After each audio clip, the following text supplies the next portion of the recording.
This July 2012 installment of our Havarim Study Community features Dr. Lois Tverberg from Holland, Michigan. Lois is the author of the best-selling Sitting at the Feet of Rabbi Jesus and has recently published the sequel, Walking in the Dust of Rabbi Jesus. You'll be challenged by her unique blend of scholarship and application as she tackles the tongue in a lecture entitled, How to Have a Kosher Mouth. Thank you for your continued support, which enables us to produce resources like this, introducing the work of quality scholars, providing a Hebraic perspective for the building up of Yeshua's church. What I'm going to share with you is, I call it, How to Have a Kosher Mouth. And I'm talking about the words that come out of our mouth rather than the food that goes into our mouth today. I wanted to point out, this all fits into, we just finished talking about loving God with all your heart and soul and life.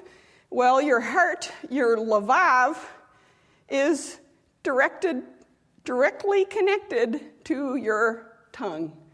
I think, the knee bone is connected to the ankle bone and all of those things. Well, the heart bone is connected to the tongue bone, if that's something. So, and this, where Jesus says, from the overflow of a man's heart, his mouth speaks.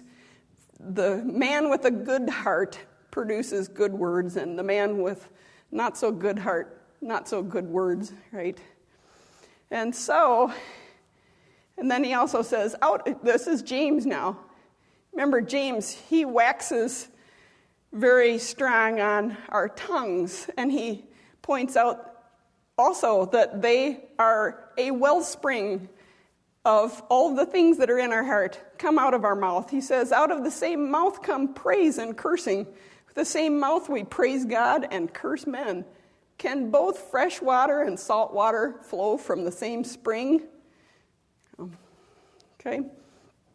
So they say your eyes are a window on your soul, but your tongue is a wellspring of what is in your heart. So if you can work on your tongue, you're working on your heart at the same time. So that's why this is important. Okay, and it also is important because it's such a crying need right now. We live in a society that is absolutely pickled with salty words. We're saturated with gossip and slander and maliciousness, dirty politics and mudslinging.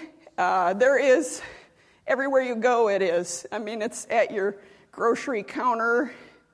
There's the National Enquirer with all of the scandals and secrets and things they know will sell, and people buy them for a reason. And so the question to many of us is, is this such a big deal?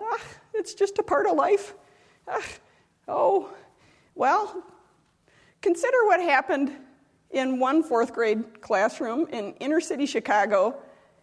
Albert Thompson was a brand new substitute teacher, and you know that it's never fun to be a substitute, but his class that day was way out of line. The kids were running around and shouting at each other, darting in and out of the doorway, and he finally hit his limit, and he said, I'm bringing the principal in, and you're all going to get in trouble with your parents. And so he did, but one little fourth grade girl decided not to take that lying down. She saw all of her kids her friends outside at recess, and she bribed 10 of them to say that he had sexually molested them, and he was promptly fired from his job. But when the police investigated, it didn't take very many minutes to figure out that she had concocted the whole story, and it was a lie.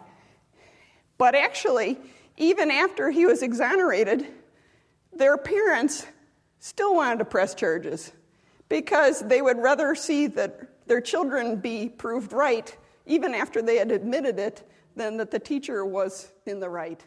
And so you can see